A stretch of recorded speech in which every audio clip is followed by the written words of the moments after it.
Bismillahirrahmanirrahim. Assalamualaikum warahmatullahi wabarakatuh. Waalaikumsalam.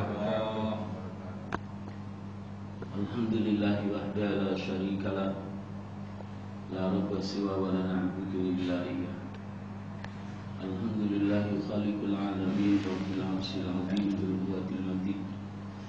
Asyhadu an la ilaha illallah wahdahu la syarikalah wa asyhadu anna Muhammadan abduhu wa rasuluhu sadiqul wa'dil amin. Allahumma salli ala nabiyyina Muhammad wa ala alihi wa ashabihi ajma'in. Ya ikhwati fillah, a'azzani Allah wa iyyakum wa rahimani wa rahimakumullah. Usikum wa nafsi bi taqwallahi wa ta'atihi la'allakum tattaqun, la'allakum turhamun, la'allakum tuflihun.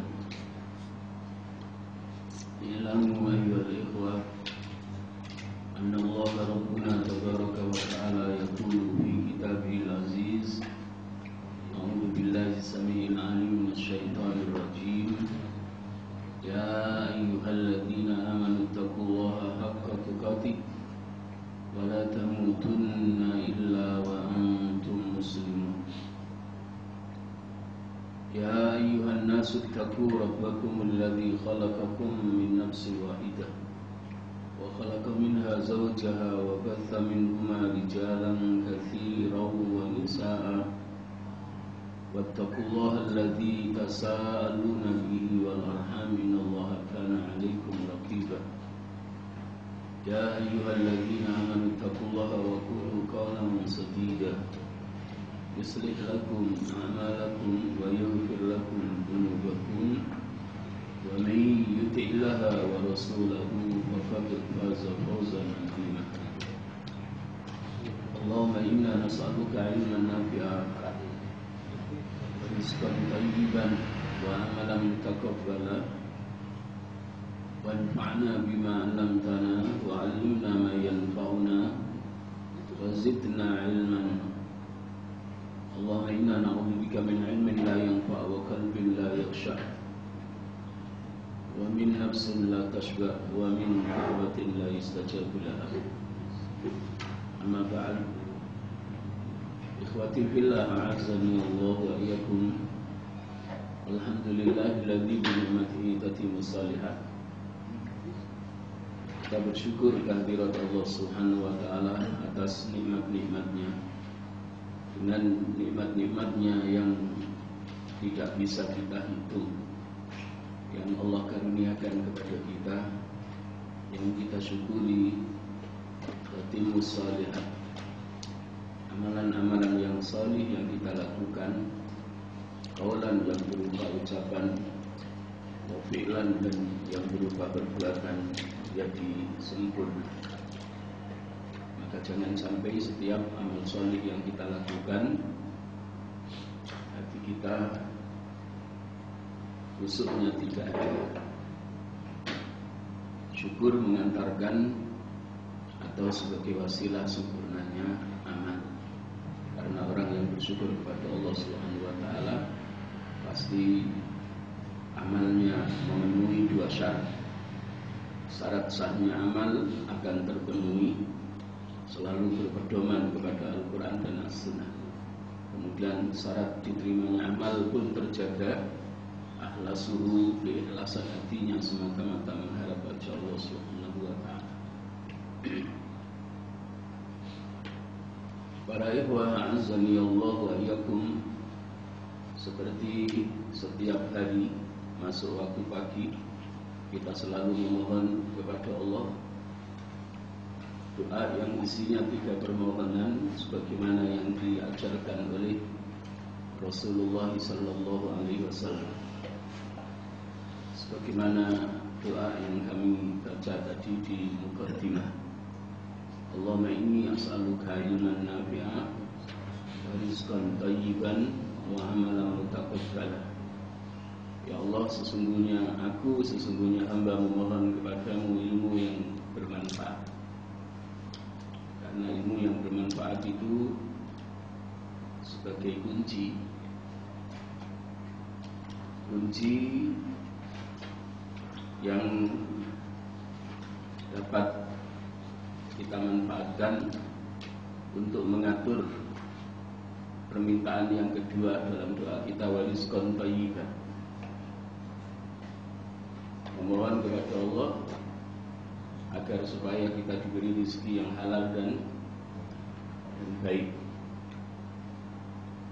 Tidak mungkin orang yang haus ilmu yang dipelajari selalu dia meminta kepada Allah agar bermanfaat, kemudian harta bendanya menjadi baik.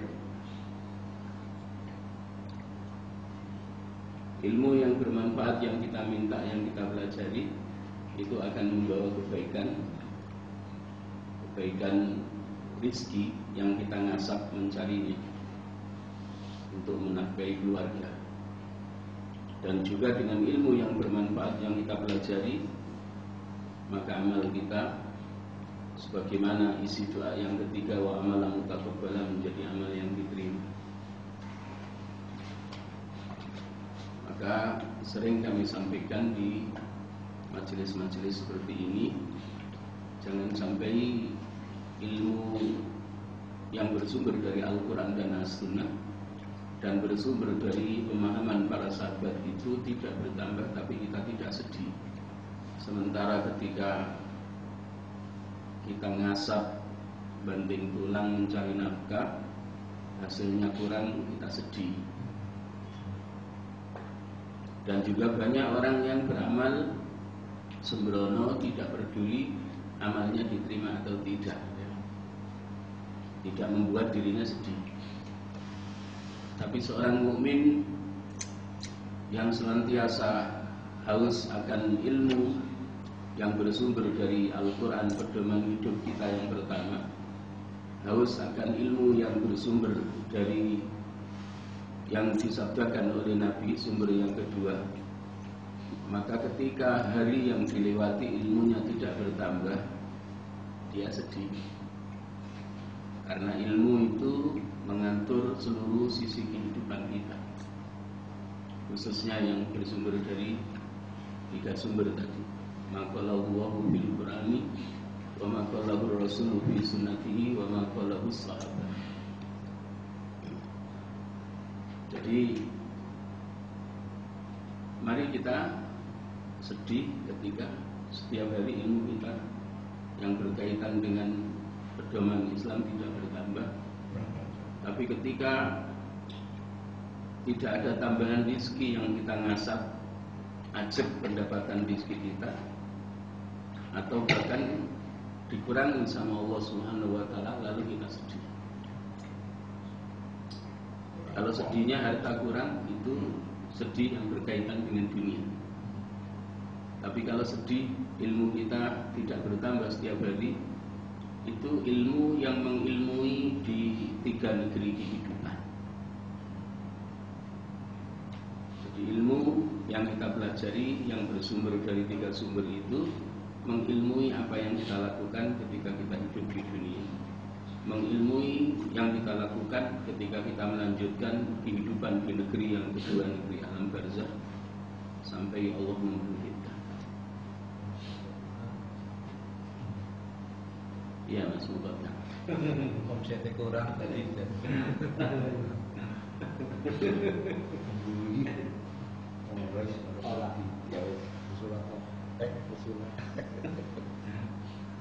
Kembali ke doa tadi sebelum kita lanjutkan tema fawaid, faidah-faidah tentang ayat yang ke-82 dari surah Al-An'am, kemudian 3 hadis yang kita bahas pada bulan yang lalu. Jadi doa tadi isinya ada 3. Isinya ada 3. Kalau konten yang pertama dari isi doa yang kita minta, Allahumma inni as'aluka ilman nafi'ah, ini gagal, maka yang rizqan thayyiban itu gagal, amalan salihan juga gagal. Kuncinya ini juga. Iya kan? Kuncinya ini. Tidak mungkin orang yang tidak diberi ilmu oleh Allah yang bermanfaat, yang bersumber dari Al-Quran dan As-Sunnah, yang hakikatnya adalah mengatur hidupnya sebagai seorang mukmin, seorang mukminah, seorang muslim, seorang muslimah, rezekinya akan termanage sesuai dengan syariat Allah. Kemudian amalnya pun tidak akan termanage sesuai dengan syariat Allah Subhanahu wa ta'ala. Ini para ikhwan. Rasulullah SAW tidak pernah meninggalkan doa ini. Dan doa ini digabung dengan hadis yang kedua, isinya juga doa dengan hadis yang ketiga. Maka dalam mukadimah tadi kami menyampaikan, kami gabung jadi doa tiga, kami gabung jadi satu. Yang sebenarnya tiga doa ini dari tiga hadis. Jadi Allahumma inni as'aluka ilman nafi'a wa rizqan thayyiban wa amalan mutaqabbala wanfa'ni bima 'allamtani wa 'allimni ma yanfa'uni wa zidni ilma. Kemudian berlanjut hadis yang ketiga, Allahumma inni a'udzubika min ilmin la yanfa' wa qalbin la yakhsha wa min nafsin la tasba' wa min da'watin la yustajabu laha. Itu doa mau kita bertaklif saja. Aslinya nyambung dari seperti itu. Aslinya nyambung. Tapi biasanya kita ngambil satu. Ngambil satu saja. Allahumma inni as'aluka ilman nafi'a wa rizqan thayyiban wa amalan mutaqabbala. Doa ini yang isinya tiga permintaan itu mudah di tiga negeri kehidupan.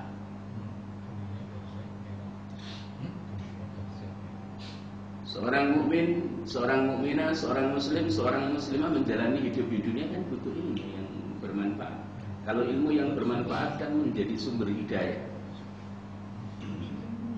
Ilmu yang tidak bermanfaat maka tidak menjadi petunjuk bagi yang mempelajarinya. Maka perkataan para ulama salaf as-salih, siapa yang ilmunya bertambah kok tidak bertambah hidayah Allah, justru semakin jauh dari Allah, berarti ilmunya tidak bermanfaat. Hanya sebatas tahu saja atau sebagai wawasan. Ilmu ini nyangkol di otak. Bagaikan pohon tak berbuah. Biasanya hanya untuk debat, tidak sampai terinstal, terekstrak di dalam hati. Kalau ilmu agama itu harus terinstal, terekstrak di dalam hati. Kalau ilmu umum, matematika nyangkolnya di kepala aja, jangan sampai di hati. Tapi apa ilmu agama yang bersumber dari Al-Quran dan As-Sunnah dan perkataan para sahabat dalam memahami Al-Quran dan As-Sunnah, karena mereka pemahamannya sempurna, gurunya langsung Rasulullah SAW, itu harus tempatnya di hati. Karena kalau sudah tempatnya di hati, betul-betul kita resapi, kita pahami, maka setiap ilmu kita bertambah, pasti hidayah bertambah. Kalau ilmu kita bertambah, kalau hidayah Allah tidak bertambah, tambah jauh sama Allah, berarti ilmunya tidak diberkahi, tidak bermanfaat. Ini yang akan mengendalikan permintaan yang kedua, rizki yang halal dan baik, dan juga akan menjadi pengendali dari apa? Amal yang kita lakukan. Ketika perhatiannya full, mi'ah bil mi'ah 100%, ilmu yang menjadi orientasi untuk bekal kehidupan di tiga negeri, maka insya Allah rizki yang dia ngasap yang didapat setiap hari, setiap pekan atau setiap bulan itu termanage menjadi rizqan thayyiban, rizki yang diberkahi, ketika dikonsumsi akan membuahkan kekuatan yang dahsyat dalam menyempurnakan taatnya kepada Allah dan taatnya kepada Rasulullah SAW.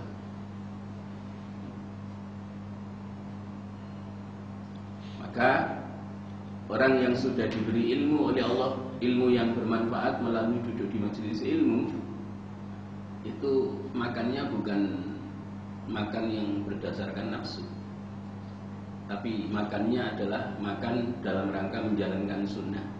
Karena ketika lapar kita diperintahkan untuk makan. Sebelum kenyang kita diperintahkan untuk berhenti.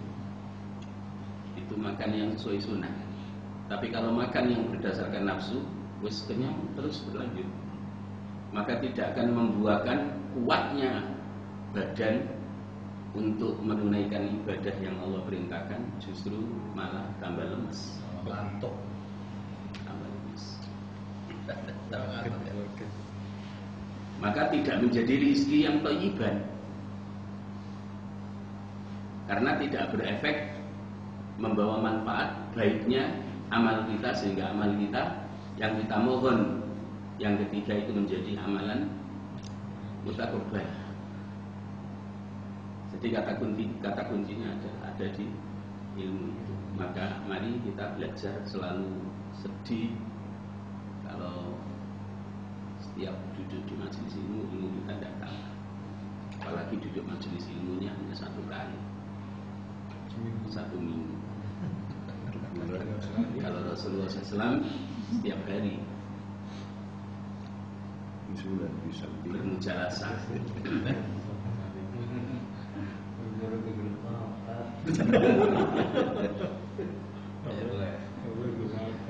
Majelis ilmunya kita sebagai guru kan ada yang sesuai basic ilmuannya, background ilmuannya.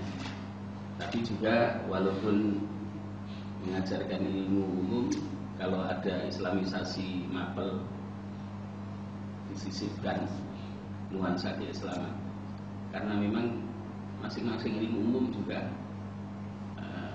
di dalam Al-Quran kan ada, iya. Jadi ada pesan-pesan,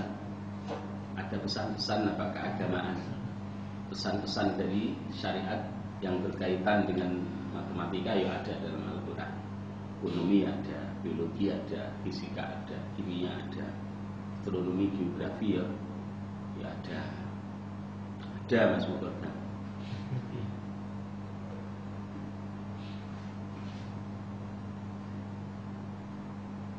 Maka berpahala walaupun ngajari hitungan.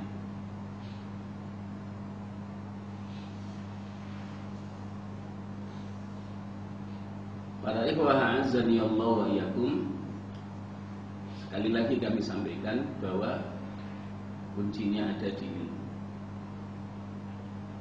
Kalau ilmu yang kita memiliki atensi perhatian yang kuat, setiap hari ilmu harus bertambah dan bersumber dari Al-Quran dan As-Sunnah, karena itu adalah aturan yang mengatur kehidupanku sebagai seorang mukmin, seorang mukminah, seorang muslim, seorang muslimah. Maka seperak, 2 perak, bahkan sampai ini 1 juta, puluhan juta, ratusan juta rizki yang kita ngasap untuk mendapatkannya ibadah semua, karena ngasapnya di ilmu, ibadah semua. Dan tidak hanya berguna di dunia, rizki yang dicari karena sudah diilmui, bermanfaat di kehidupannya yang pertama, negeri dunia, bermanfaat juga di alam kerja, sampai dibangkitkan oleh Allah, bermanfaat ketika berada di mahsyar. Rizkinya yang ditinggal diwarisi oleh ahli warisnya juga dia dapat pahala, karena ahli warisnya membagi sesuai hukum Islam. Jadi ilmunya yang dicari bermanfaat untuknya, anaknya juga dibekali dengan ilmu yang bermanfaat. Bukan hanya sebatas ilmu untuk menguasai dunia, tapi ilmu untuk mengatur kehidupan sebagai seorang mukmin, sebagai seorang mukminah tidak menjadi perhatiannya yang pertama. Jadi belajar memahami Al-Quran, memahami Sunnah, dan juga memahami apa yang disampaikan oleh para sahabat, itu ilmu tingkat tinggi.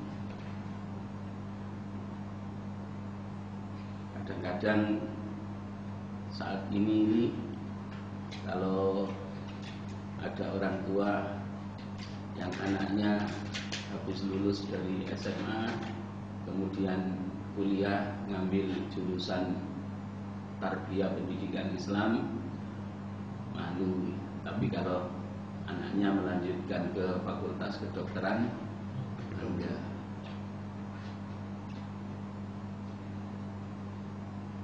Banyak kan seperti itu. Akhirnya yang penting kalau basic keilmuannya waktu di TK-nya, di SD-nya kuat ya. Kalau ketika di TK-nya, di SD-nya tidak kuat, maka orientasinya hanya semata-mata dunia, jadi sukses, jauh dari orang tua, nengok orang tua saja tidak sempat karena disibukkan oleh urusan dunianya.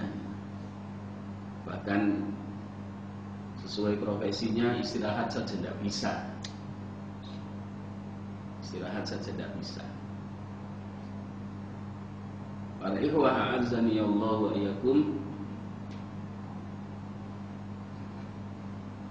permintaan yang ketiga rizki, permintaan yang kedua rizki yang thayyiban, yang halal dan thayyiban, itu juga memiliki ciri.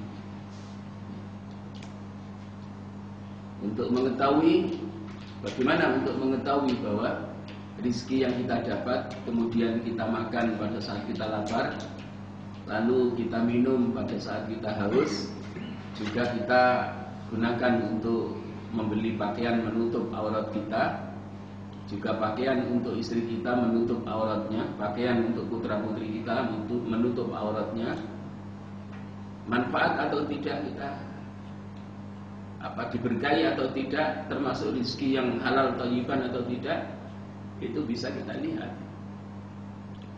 Bisa kita lihat.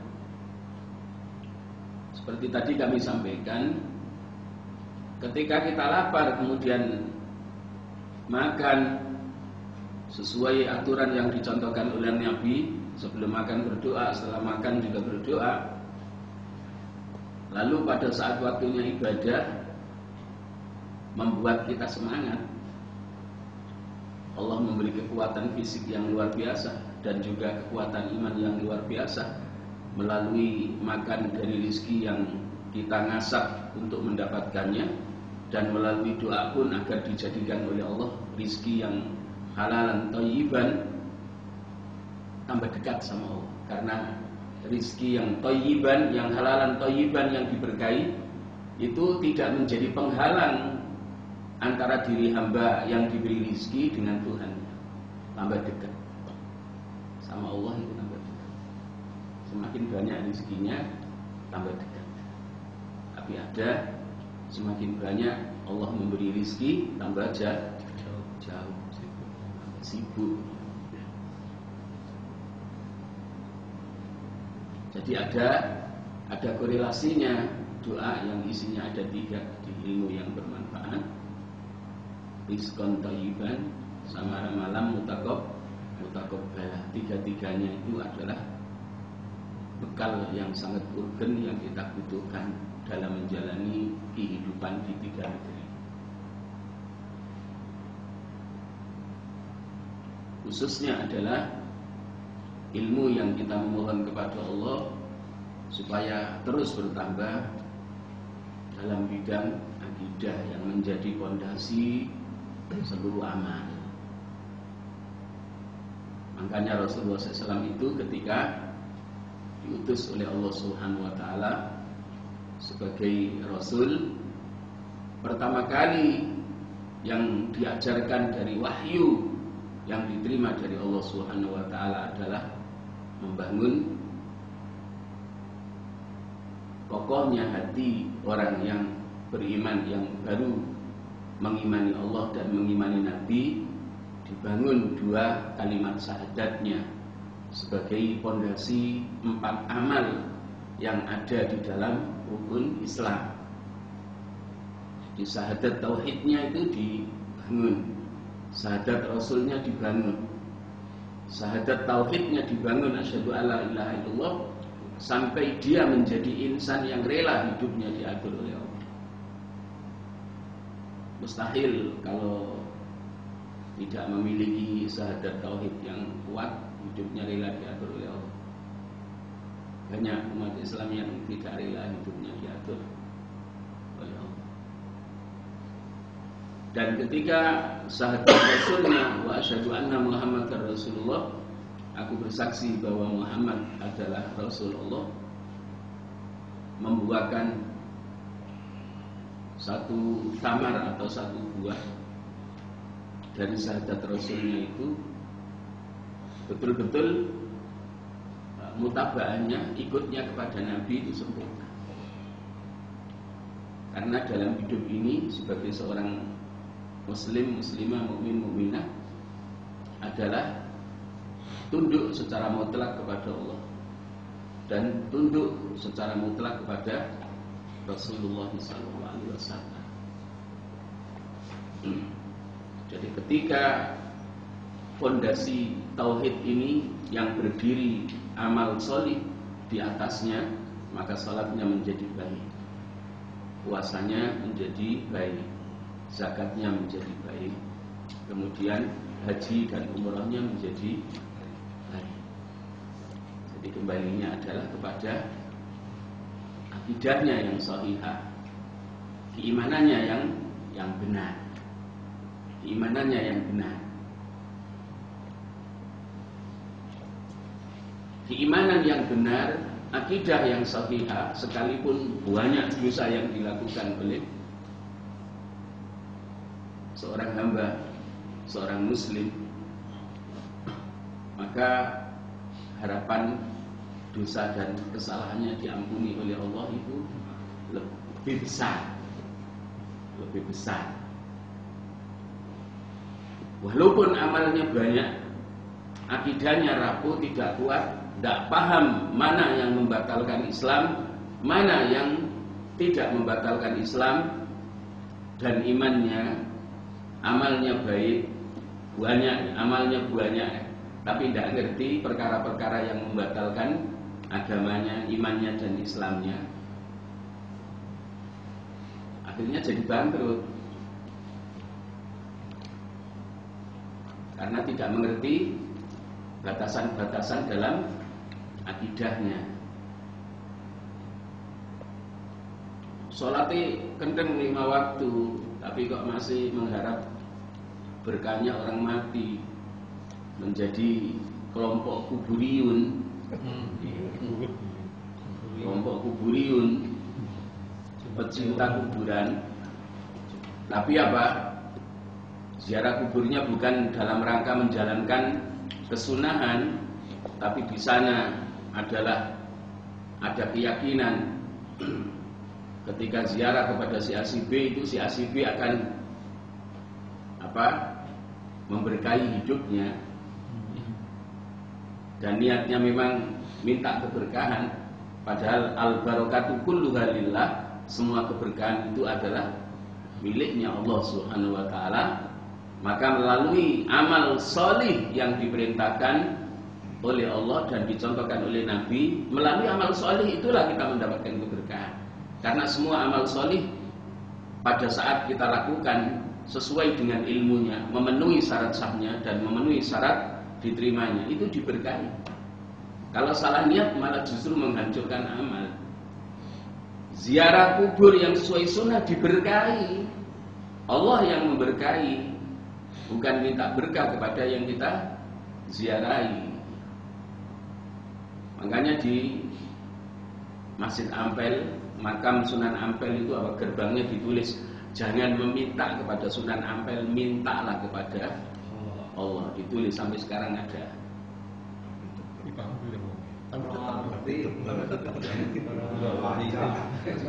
Orang tahu mana Mas Mukodam, orang tahu mana Surabaya.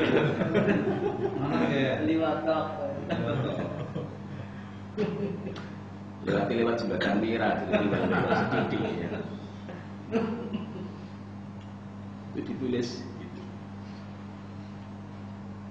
Bagi para peziarah, jadi mintalah langsung kepada Allah, jangan minta kepada Sunan Ampel.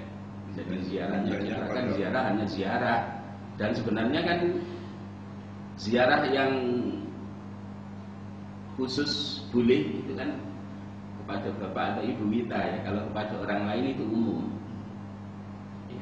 Seperti Rasulullah SAW ketika minta izin mendoakan Bunda Aminah, tidak diizini mendoakan tapi diizini untuk menziarahinya.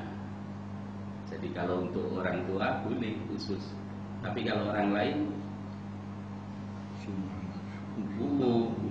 Kadang-kadang kan sebagian saudara kita kepada berkunjung ke makam orang tua Niklalen, ya. Tapi apa? Berkunjungnya kepada ya, kepada orang-orang yang dianggap ya, padahal apa? Wali besar dalam hidupnya seorang anak itu siapa wali besar? Orang tua. Abuna wa ummuna, bapak kita dan bunda kita itu wali agung.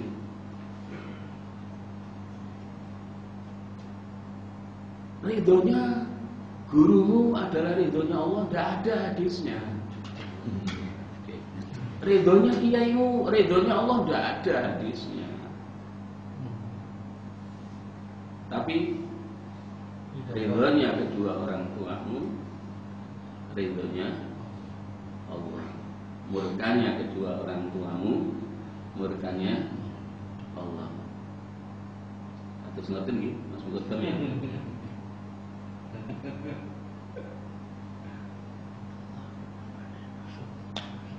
Makanya ulama-ulama besar itu,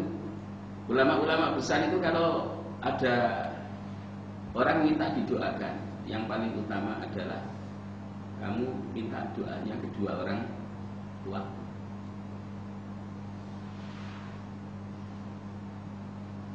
Pernah ada teman yang cerita ketika ibadah haji, ada seseorang yang minta didoakan kepada Imamul Haramain, Imam Masjidil Haram. Kemudian apa? Dijawab doa yang paling utama adalah doa abuka wa ummuka, doa ayahmu dan doa ibu. Dua pintu surga dalam kehidupan kita, memiliki kedudukan yang sangat tinggi. Ayah kita, bapak kita, abi kita, simbol kita, mak kita, bunda kita. Sehingga Allah menyadarkan ridhonya adalah ridho kedua orang tua kita. Pada saat ridho kepada kita, murkanya kedua orang tua kita kepada kita, Allah ikut murka. Dan kadang-kadang perintah Allah meletakkan taat berbuat baik kepada orang tua, kadang urutan kedua, kadang urutan ketiga.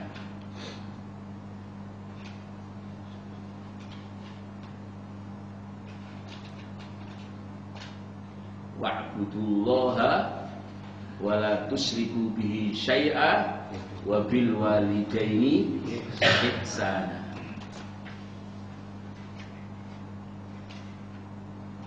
Ini ayat yang berkaitan dengan tauhid dan ayat yang melarang berbuat syirik.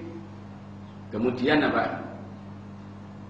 Ada ketaatan yang tingkat tinggi setelah taat kepada Allah dan taat kepada Rasulullah, yakni apa?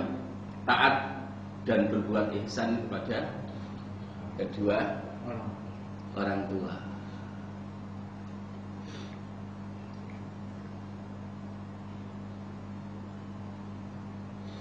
Banyak di antara anak-anak remaja itu sama orang tuanya teman hormat, tapi sama orang tuanya sendiri tidak hormat. Ke rumah temannya hormat, ketika ketemu sama bapaknya temannya, ibunya temannya. Tapi sama bapaknya sama ibunya ngomongnya kasar. Biasanya ibadahnya kepada Allah tidak bagus.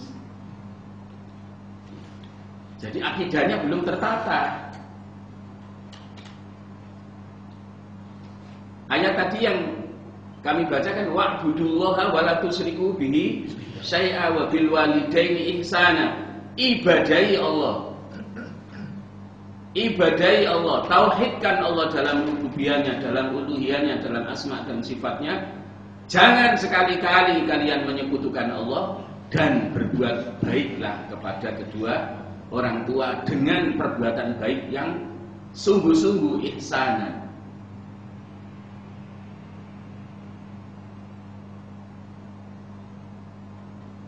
Ayat ini memberikan kita pemahaman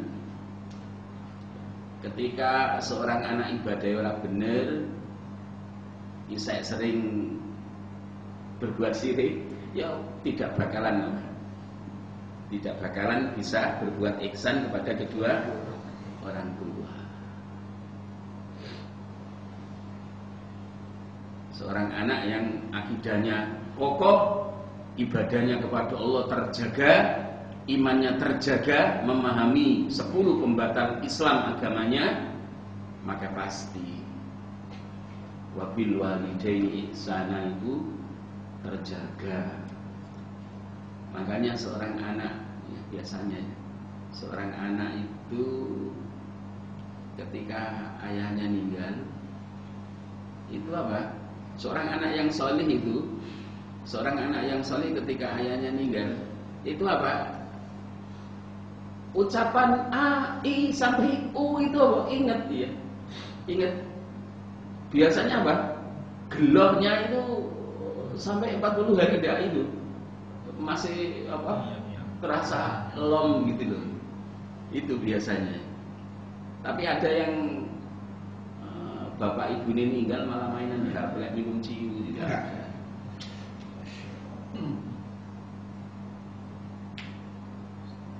Tidak itu. Jadi ingat ya Allah, saya belum maksimal ya dulu waktu bapakku masih hidup. Itu ingat itu sampai apa ya? Sampai batas ya, sampai terlewatkan 40 hari itu masih itu. Dan biasanya langsung diikuti dengan sebuah alunan doa, Rabbi firli wali walidayya warhamhuma kama rabbayani shaghira, sebagai penebus.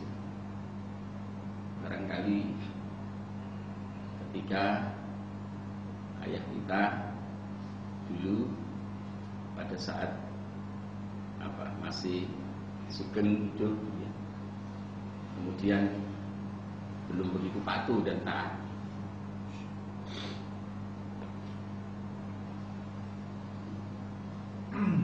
Padahal luar biasa Allah Subhanahu wa taala ketika memerintahkan kita beribadah kepadanya, jangan sekali-kali menyekutukannya.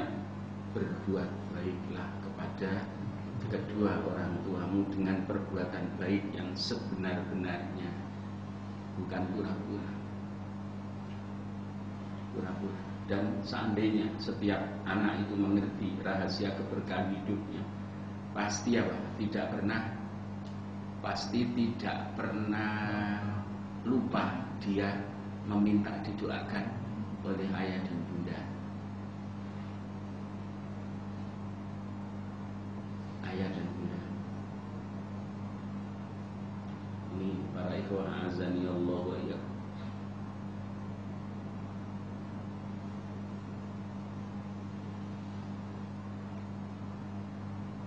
Jadi ilmu tentang ilmu yang berkaitan dengan keimanan itu adalah ilmu yang harus kita pelajari pertama sebelum ilmu yang lain.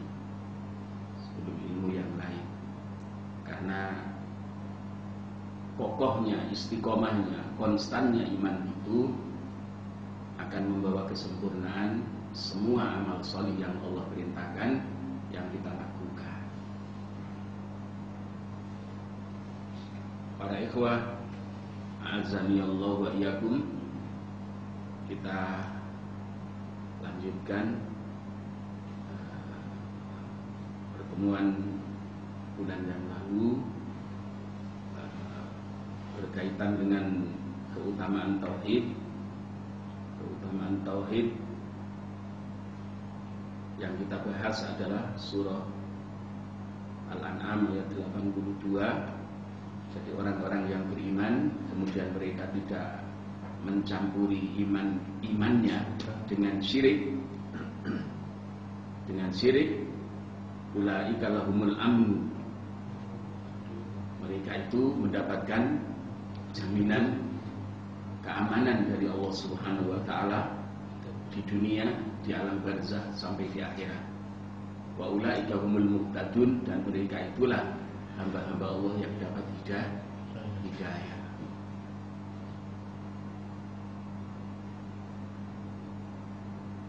Maka penting seorang mukmin itu belajar tentang Islam beserta 5 rukunnya, kemudian belajar tentang iman beserta 6 rukunnya, dan yang membatalkan.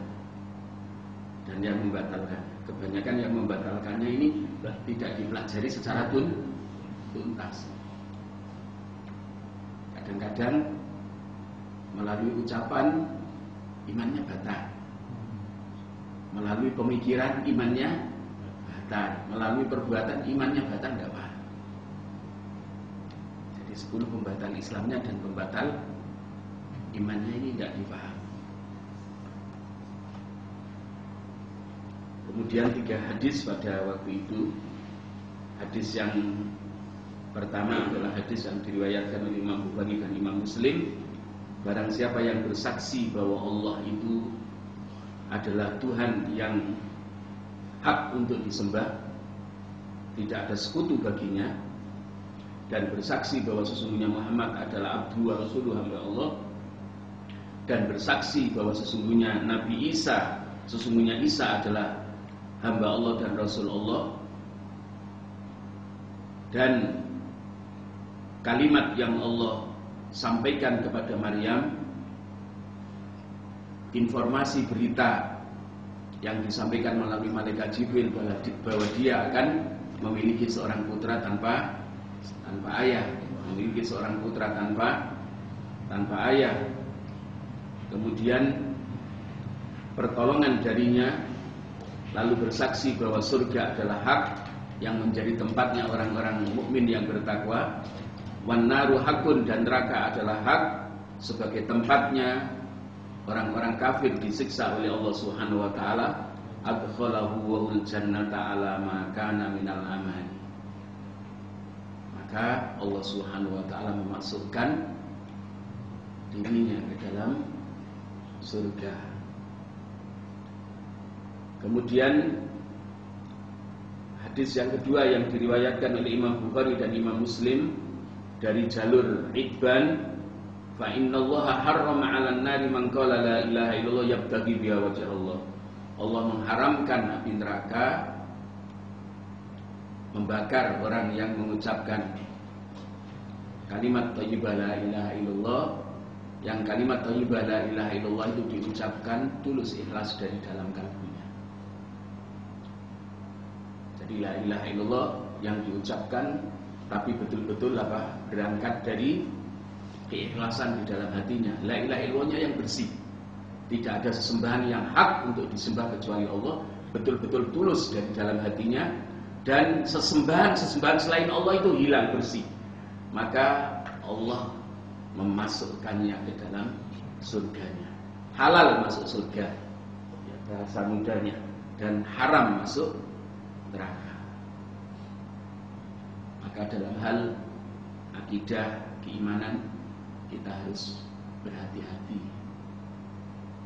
Hati-hati, karena ketika batal maka batallah seluruh amaliyah sholihah yang kita bangun. Ketika iman itu kokoh, tidak tercampur, tidak terkontaminasi dengan syirik, walaupun dosanya penuh satu negeri dunia ini, sampai apa? Sampai ke aras, sampai ke langit. Tapi iman yang ada di hatinya tidak tercampuri dengan apa? Penyekutuan kepada Allah Subhanahu wa taala. Ya, dalam hadis qudsi pada waktu itu kami sampaikan hadis qudsi yang diriwayatkan oleh Imam Tirmidzi dari jalur Anas, ya. Allah Subhanahu wa taala berfirman, Rasulullah SAW bersabda, "Ya bna Adam, wahai anak Adam, lau ataitani bi qurabil ardi khataya." Lamuno siro, seandainya kamu datang kepadaku dengan membawa wadah sebesar bumi, khotoya, isinya kesalahan dan dosa.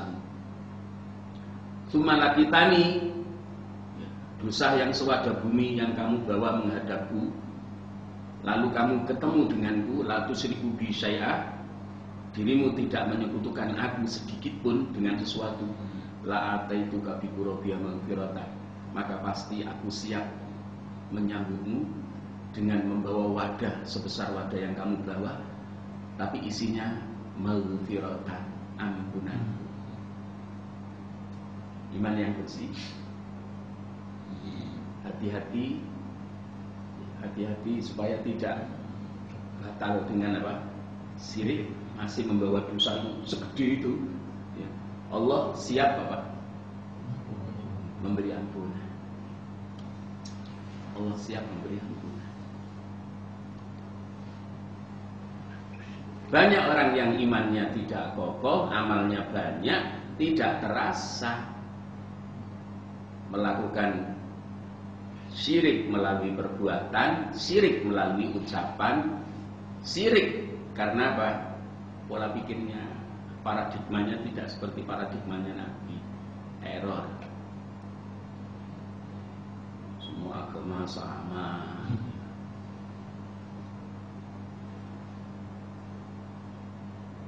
Para fobia terhadap agamanya, padahal apa agamanya Islam. Hati-hati ngecek jenggot, ya. Goblok. Semakin jenggotnya panjang, tambah goblok. Berarti ngatain Nabi jenggotnya panjang. Harus berhati-hati. Istihza terhadap sunnah Nabi itu, ya, faqad kafar ba'dal iman, kufur setelah iman. Hati-hati. Kalau kita belum bisa mengikuti, ya, karena itu bagian dari agama, bagian dari ajaran agama. Ini para ikhwah, azanillahu wa iyyakum.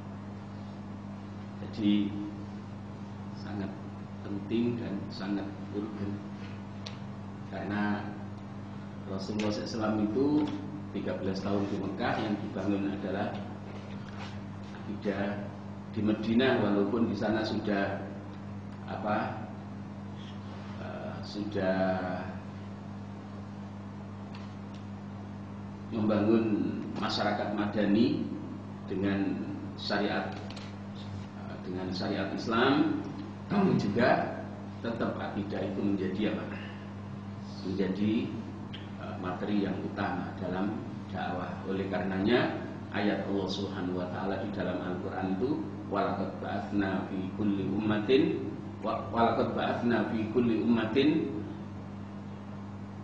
rasulan, walaqad ba'atsna fi kulli ummatin